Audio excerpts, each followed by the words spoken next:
This podcast is a member of the Place to Be Nation family. Visit us at placetobenation.com, the only place to be in your pop culture world. Hey guys, this is Steve, and you're about to hear Songs with Friends number 6. This episode is a little shorter than usual because of some real life situations we had going on our end. I had to rush out the door to get my daughter for school, but more importantly, Kelly has been preparing to deal with some kind of heavy things. So I thought I'd give the floor to Kelly and let her address our wonderful nation. Yeah, awesome. No, I was just going to say, when I first picked Simple Man, actually, I really did pick it because of my dad. And he's been going through cancer the last year, cancer treatments. And, this isn't the first time he's been through them throughout the years. But we did recently find out this week that his treatments are no longer working. And so, we're going to be having, he's going through hospice now. So anyways, I just wanted to share that with everybody, and makes that song that much more important to me, I guess. And just wanted to share that. All right. As we are speaking now, we recorded our episode about an hour ago.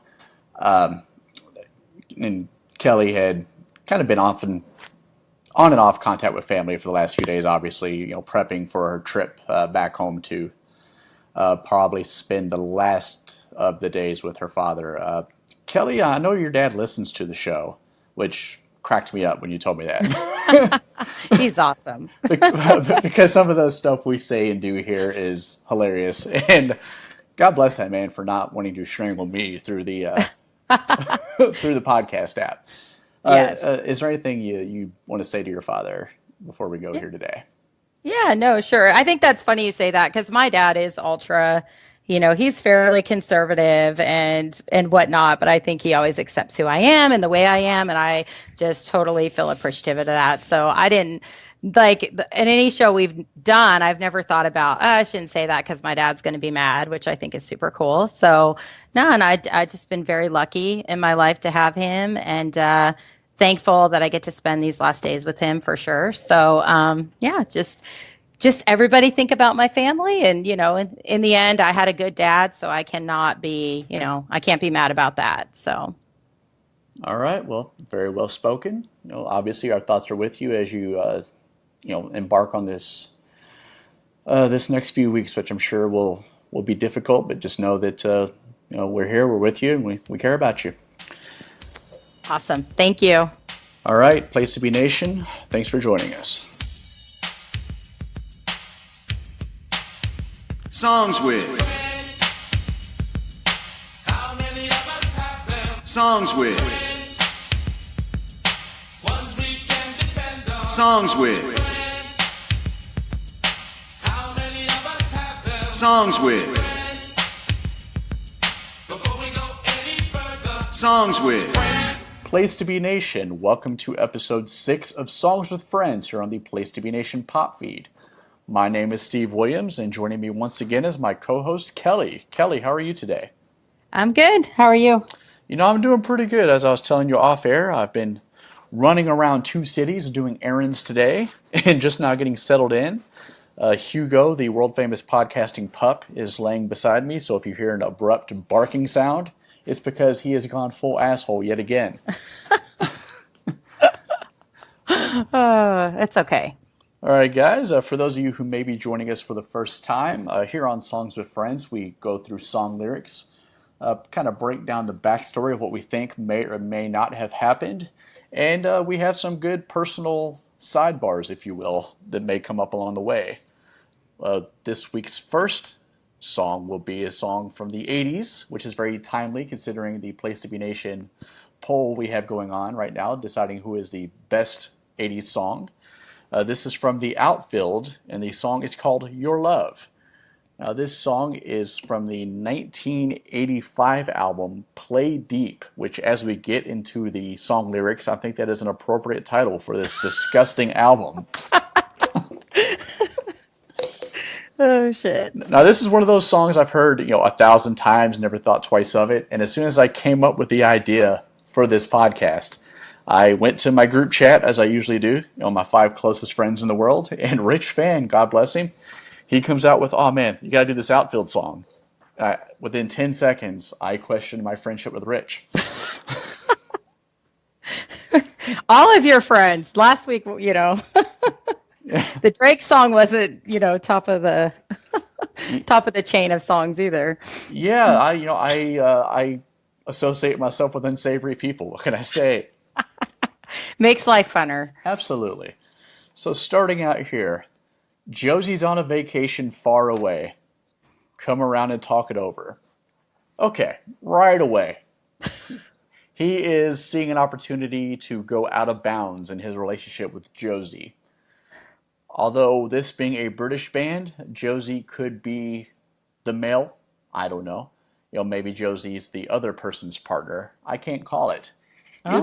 Either way, Josie's on a vacation far away, so I need you to come here while we're left alone so I can carry on my evil deed. Kelly, any contribution to that part? No, but I was going to say the same as you. When you asked me, I was like, I didn't think I knew this song, but I've heard this song thousands of times, I bet. And I did never listen to it. And yes, this is a disturbing song. But no, not much more. Just something scandalous is going to happen after this. Yeah, it's about to go down for sure. Now, this next part here is what actually really threw up the radar here. And I thought, oh man, look, we have to talk about this song at some point. So many things that I want to say. I like my girls a little bit older. Now, in reading this, my first inclination was that the person he's singing to is young, maybe inappropriately young even. Yeah. But I went through some message boards, as I've been known to do, to find other people that have broken this song down. I guess we are late to this party. But some of the interpretation is that the girl he's calling is a little older, an older woman, possibly no, I'm not even going to get into that. Well, what? Now you have to say it. Maybe a MILF type situation. Oh, okay. I knew it's what you were getting at. Yeah, it almost took a hard left turn into not being able to use the show. But either way, either he's with someone who's young and he's reaching for someone older, or he's with someone older and he's looking for something young. Either way, I have questions. Mm-hmm. All right, and then we lay it all out on the table here. I just want to use your love tonight. I don't want to lose your love tonight. This is not great. If you are hoping to build a relationship, I just want to use you tonight is not the opening salvo that you want to throw out there. Kelly, this is all the makings. Oh, go ahead. If you had a friend who maybe you were interested in, and they called you late one night and say, "Hey, Josie's out of town. How about you come over? I just want to use you tonight." Is that going to work? All right. Hard no. Hard no. It's a hard Kelly. no. You're about to find out how lame I am as we talk about this song, about that type of stuff. So. Hey, there's nothing wrong with morals. We salute you here at the Place to Be Nation. Yeah, because this right here is strictly like, something I'm going to say to you just to have you tonight. And that's it, the end of it. So if you're okay with that and you go with it, don't bitch about it later. But I think he's putting that out there, like just tonight. Don't expect anything else. Yes, and going back to my theory of trying to figure out if it was an older girl or a younger girl he was singing to. If you watch this music video, it is at a maybe the same YMCA where Lionel Richie was teaching drama. I think it was. It is a community theater type situation where this very young looking girl with a side ponytail is painting sets. Yeah, she looks, man, if she's out of high school, I would have lost that bet. And this is a fully grown British gentleman just looking to woo this young lady in the overalls. I think he looked pretty creepy while singing this song, just because of how young she looked. Yeah, I think outside of, say, early 90s TLC, any young lady wearing Oshkosh Bagosh is automatically she's off the draft board, so to speak. Yeah. You just have to take, just a pass. Yeah, I'm just going to walk away. And, she may be pretty, but no, this math is not adding up in my favor. Yes. Yes. All right. So this delves into my theory more about thinking she is probably too young. I ain't got many friends left to talk to. Nowhere to run when I'm in trouble. You know I'd do anything for you. Stay the night, but keep it undercover. Holy shit. Like, here, Josie's out of town. I'm looking to creep. I want you to come over, but you shut the fuck up when Josie comes back. But I'm going to give him this because I do like to, find the positive. He's being honest. He's not, he's letting her know just tonight. All right. Flip side of this. Where is Josie? And why is she out of town? Yeah. On vacation far away? Is she possibly in Paris with Brenda Walsh and and Dean Cain? Is this a Luke Perry and Jenny Garth situation from 90210? Oh, I'm going to start crying. Don't talk about that. Oh my gosh, that's hilarious. Hey, many relationships are ruined by summer vacations parents make their kids go on. You come back and your boyfriend has found someone else. I mean, maybe he's putting on a little Sophie B. Hawkins right now to lighten the mood, set the pace, so to speak. Yep. There you go. I'm seeing it now. Yes, I mean, it's all coming together.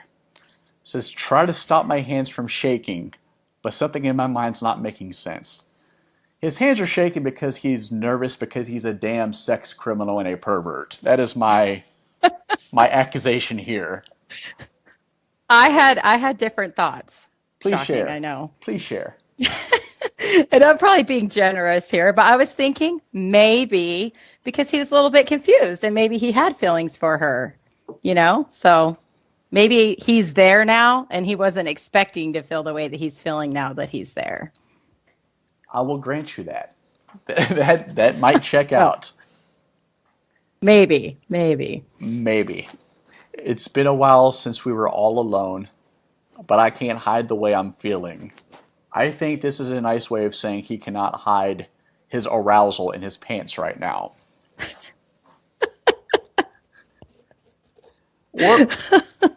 Or maybe he really is lost in a glass case of emotion. I mean, who knows? That's part of the fun of the show. Yeah. We speculate. We could be right. We could be wrong.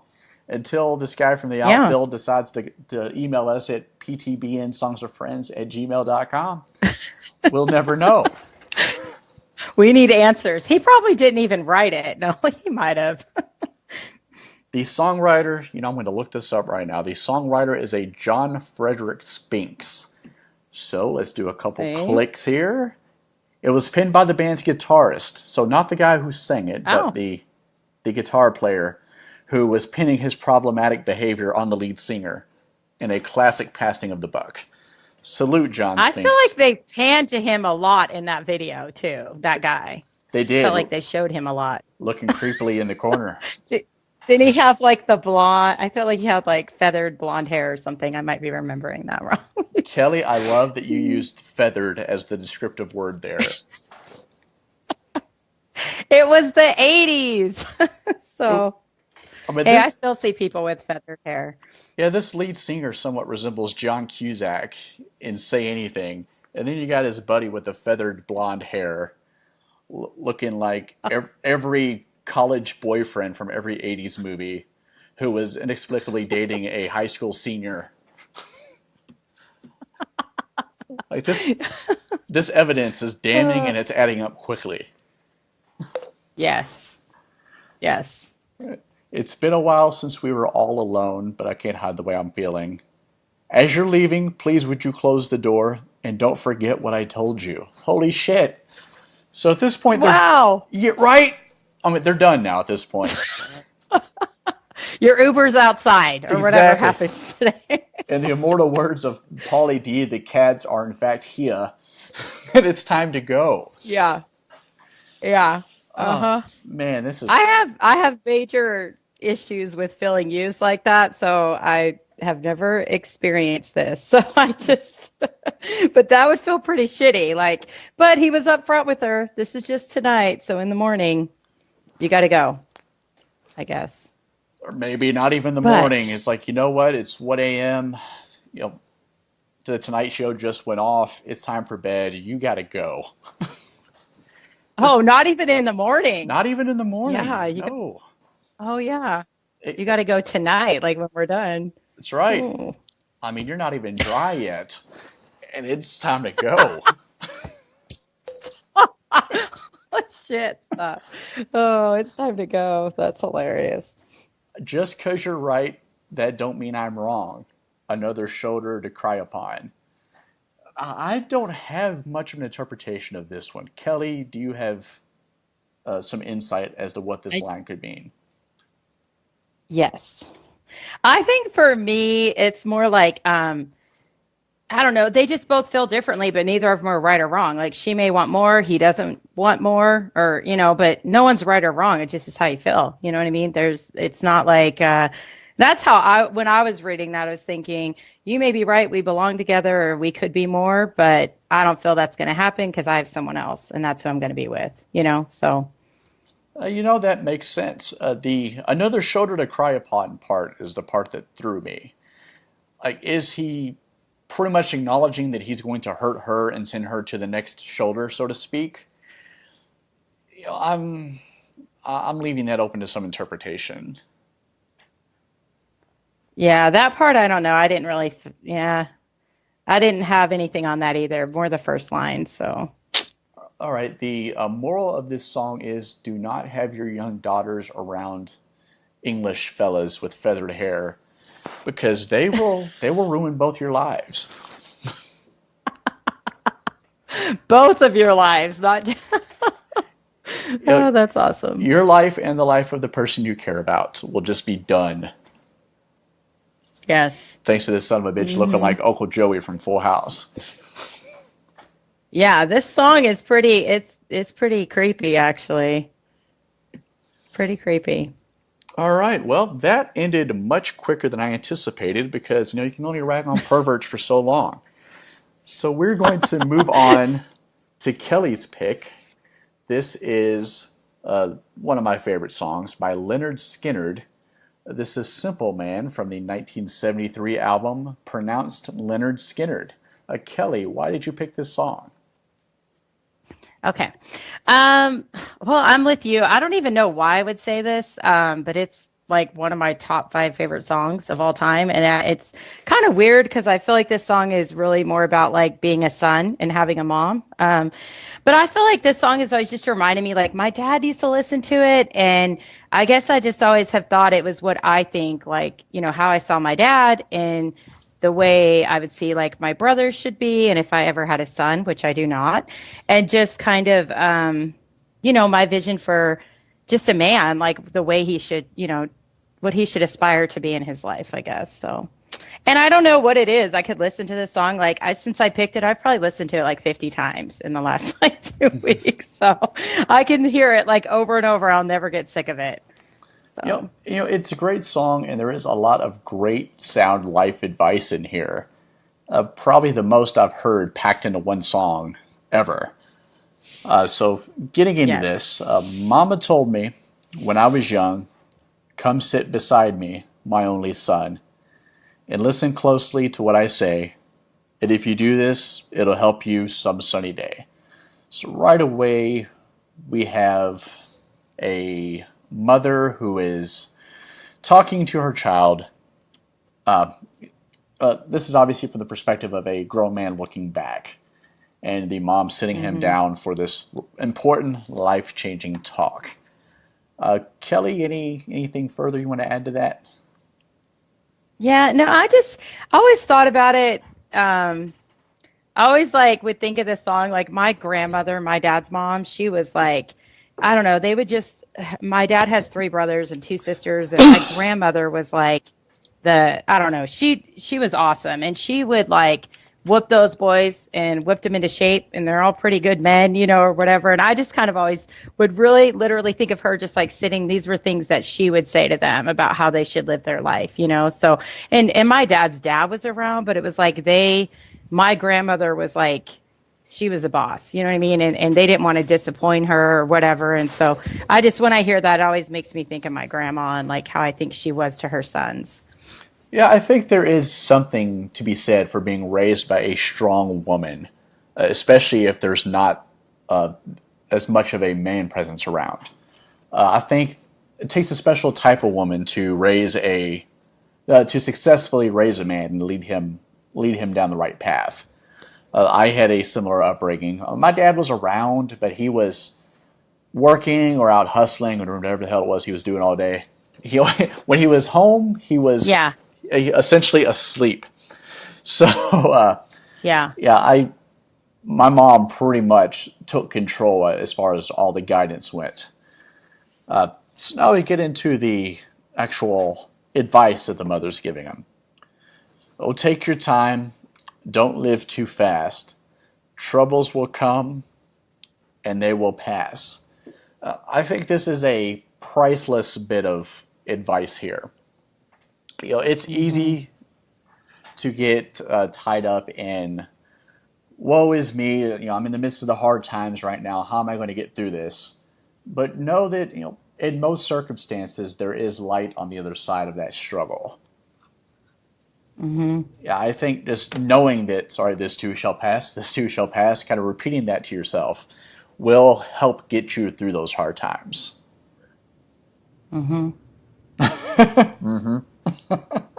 Mm-hmm. No, I agree. I don't have anything. Well, no, it's to say, like, my mom would always say, like, when we were growing up, she would always tell my brothers, like, well, and me, she'd be like, it is what it is. Like, anything that happens, she's like, don't worry about it. It's going to be fine. It'll pass, basically. And she would say that about everything. I'm super high strung and I worry about shit that doesn't ever happen. And I waste a lot of time on that in my life. I wish I could be more like this, but that was her attitude about everything. It's just like, no biggie. It'll be fine. We'll get through it. Don't worry about it. And I think that is good advice to give your kids. I didn't necessarily soak that in because I think I was born high strung, but I try to tell my daughter the same thing. So in my 20s, my mantra was just give me a minute. That's for anything. Just give me a minute and I'll figure this out. I don't think there's much that I can't figure out given a little bit of time. Yeah. Let's see, you'll find a woman and you'll find love. Again, don't rush to these things. It'll happen for you if it's meant to happen. And don't forget, son, there is someone up above. Obviously, being written by a group of Southern men in the Bible Belt. Sure, this is references to the Christian God. If that's not your thing, it's okay.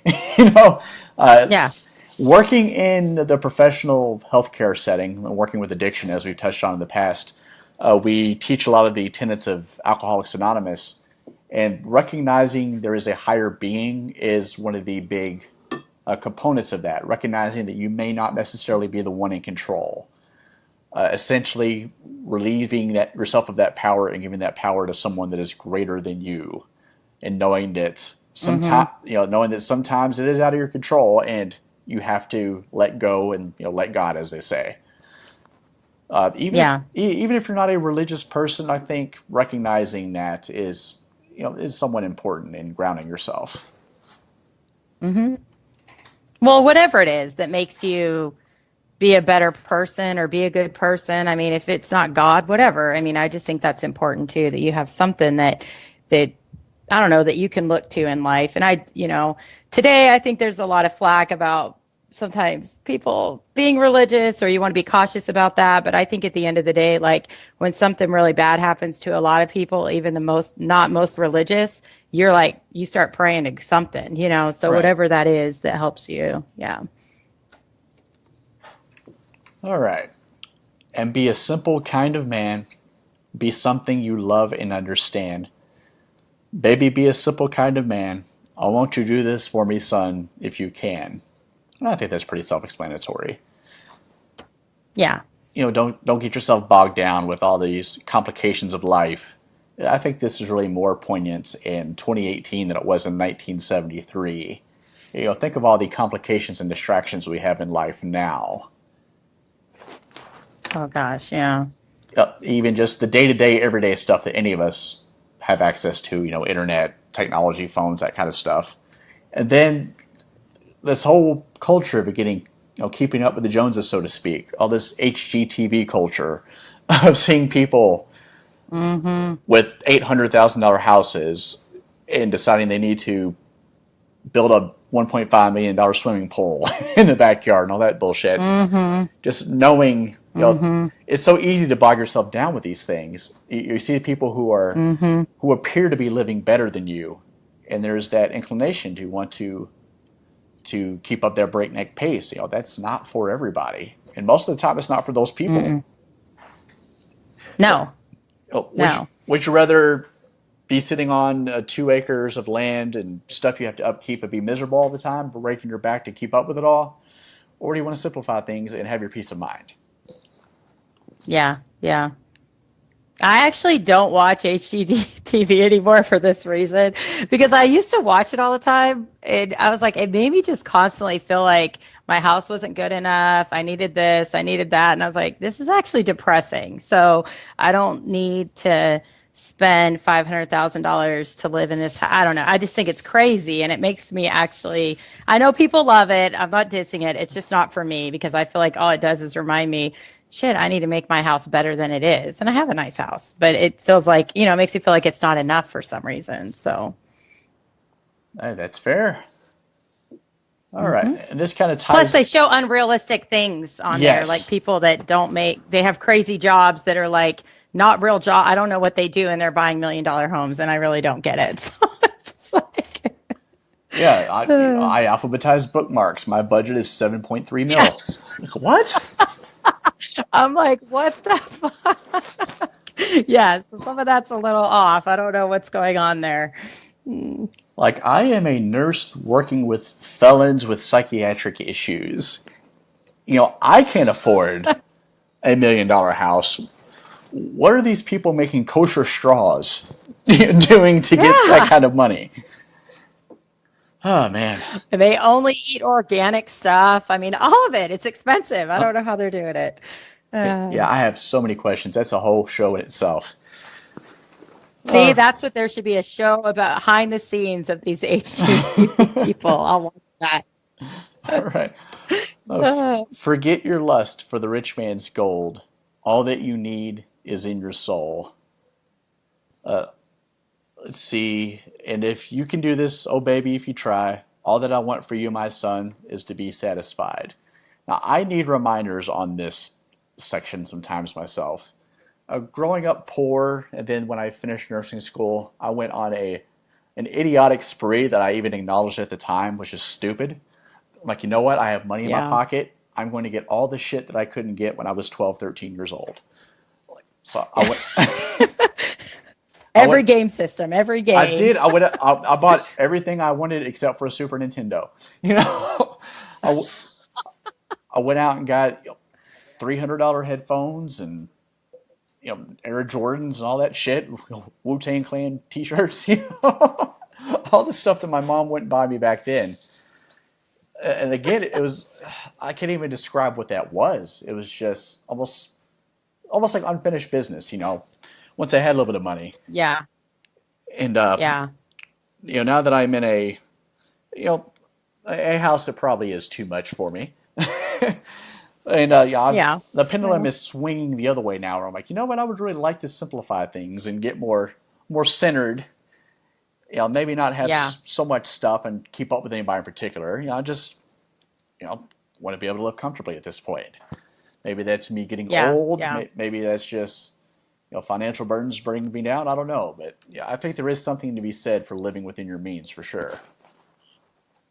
Oh yeah, 100%. And I think about this a lot. Like, my parents were always like, when we were younger, we certainly didn't have money. And then my dad became a chemist and my mom had a good job at AT&T. And it's like, they became to, where they were better off. But at that point, I was like in high school or getting out of high school or whatever. And I always think like my parents, all of their jobs, everything, it always centered around being available to us, like making sure they were home when we were home, being at everything. Like I never had anything ever for school or my brother's sporting events, like they were at everything. And I felt like they chose to, instead of worry about money or getting a bigger house, or like, I don't even think they bought their first brand new car till like we were all like in our 20s, so I felt like they sacrificed that, but they were there, which I value a lot more. But I have a lot of friends who have wealthier parents, but their dad was like never home, never there. Like they're just like, he took no part in my raising. I didn't really, whatever, but their families are maybe better off than like mine. But I think that's invaluable. So I would have much rather had parents that were home. And right. I think my dad was good about that. Like, I think my brother was like a sophomore or junior before my dad missed like one of his first sporting events. And he was like, where's dad? He was like freaking out. And I remember that and thought, shit, a lot of kids don't have that. My dad would be picking up neighborhood kids like all over the city to come to baseball and whatever, because their parents wouldn't bring them. You know what I mean? So, or they couldn't because they were working all the time. So I think that's important when you're raising kids, but whatever, everyone has different things. I would have rather had that than like possessions. So. Yeah, I'm very fortunate to have a job where I only work 3 days a week. I mean, there are long days. When I do work, I'm there from 6:45 in the morning to 8 o'clock at night. But that leaves 4 days a week where I am home and can help make sure my daughter is places she needs to be. Today, before we recorded the show, she told me about some things she needed for school coming up in a few weeks. We were able to do that at a somewhat leisurely pace, and not have to rush and be able to spend some time together. And these are the things I appreciate. I could pick up hours and work more, but then I would be sacrificing time with her. I'm very thankful to have a job where I could make more than enough money to sustain us, while at the same time having that time to spend, because kids grow up fast. I mean, 18 years sounds like a long time until you look over and realize your kid doesn't have the baby face anymore. You're like, where the hell did it go? You ain't kidding. I know. I think about that. My daughter all the time. I'm like, she's almost 12. I'm like, I feel like I just had her. I'm like, oh, it goes by too fast. Yes, it does. My dad always said that, I always figured I'd have time later. And then next thing I know, you're 19 years old and moving out of the house. I'm like, well, yeah, that's how it happens, man. Yeah. I think a lot of parents think that. And I feel the same way. Like, my daughter is my priority for everything, maybe to a fault. I don't know. But my job is very like, I can pretty much like drive her to school, pick her up. I'm very fortunate in those things. And I don't really have to have anybody else do things for her. And I'm like super thankful for that, because I couldn't imagine if I couldn't do that for her. I'd feel bad, but I know some people can. That's just kind of the way it goes. I'm lucky with my job too, though. All right, moving on here. Boy, don't you worry, you'll find yourself. Follow your heart and nothing else. And you can do this, old baby, if you try. All that I want for you, my son, is to be satisfied. Finding yourself is, again, invaluable. I think this is a great thing to tell a young person. I think by the time you're our age, you pretty much know who you are.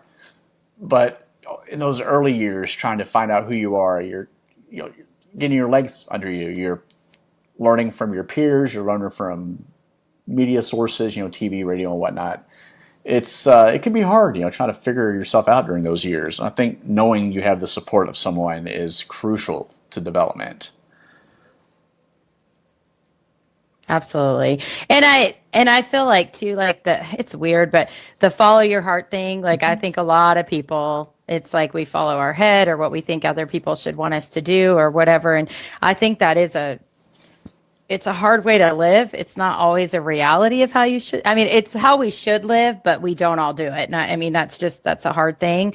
But I tell my daughter that kind of stuff all the time. And I feel like my parents would always be like my dad, I want you to be happy. I want you to be happy no matter what I chose to do. And knowing that I could do whatever and they would still be there. I thought that was important, but sometimes I did things that I thought would disappoint them. But it was like, you're our kid. I want you to be happy. So do what you need to do. Absolutely. And I think that's important. Very well spoken. Well, that about wraps up these 2 songs that we picked this week. Now, this is the part of the show where we would usually pick songs for the next episode. However, we're doing things a bit differently next time. We're bringing in a very special mystery guest partner that we won't reveal right now. It's a very well-known person among the Place to Be Nation members and fans alike. I gave him the baton and let him pick 2 songs. I will go ahead and let that cat out of the bag now. He has picked David Bowie. Kelly, do you remember what that song was called? Oh my gosh. Yes, maybe.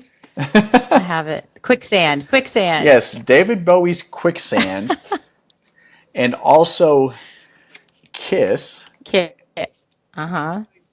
was... I Was Made for Loving You. Kiss, I Was Made for Loving You. Kelly dropping the ball, or picking up the ball where Steve is dropping it. That is good teamwork there. So join us in 2 weeks for Kiss and David Bowie. Great songs that came out well before we were born, and those were sure to inspire some interesting conversation.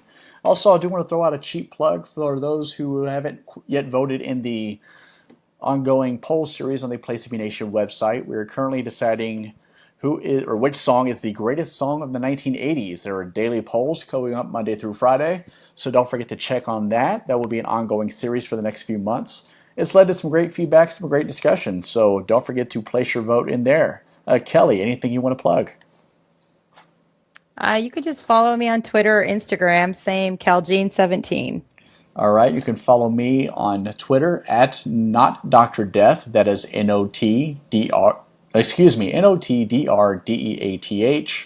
or the show proper at PTBN_songs. And as usual, the email inbox is open at ptbnsongswithfriends@gmail.com. Thanks for joining us for another week of Songs with Friends. Promotional consideration paid for by the following. Hey, pro wrestling announcer Kevin Kelly here. I want to make sure you are all subscribed to all the great feeds here at Place to Be Nation. It's really easy to do. Just head to iTunes or your preferred podcatcher app today and search and subscribe to the Place to Be Nation wrestling feed, which of course includes the full archives of the Kevin Kelly Show, the Place to Be Nation pod feed, and the Pro Wrestling Only feed. Subscribe, listen, and then rate us and leave feedback today. And be sure to give Justin your true thoughts. I mean, don't hold back. After all, he is kind of a jerk. Just listen to Scott.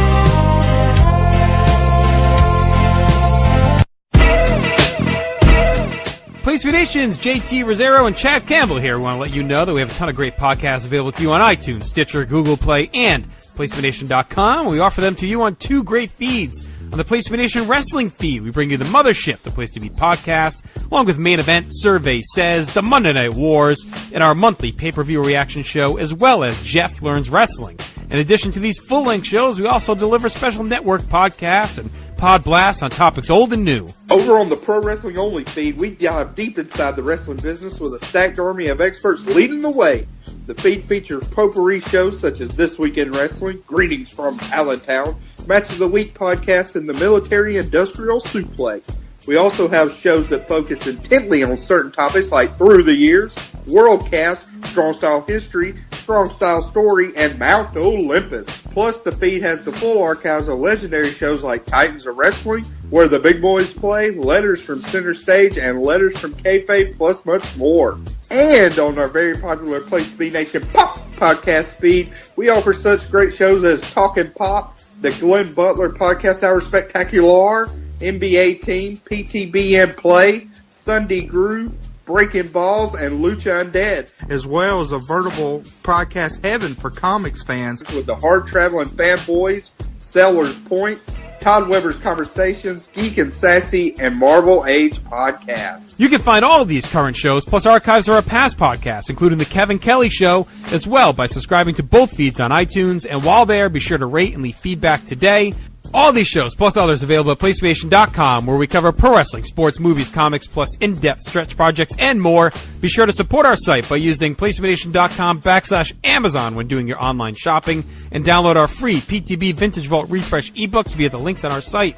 We also want to thank our friends at Boneheads Wing Bar in West Warwick, Rhode Island, and Fall River, Massachusetts, and thehistoryofwrestling.com. Be sure to follow us on Facebook, Twitter, Instagram, and Tumblr as well. PlayStation.com, the only place to be in your pop culture world.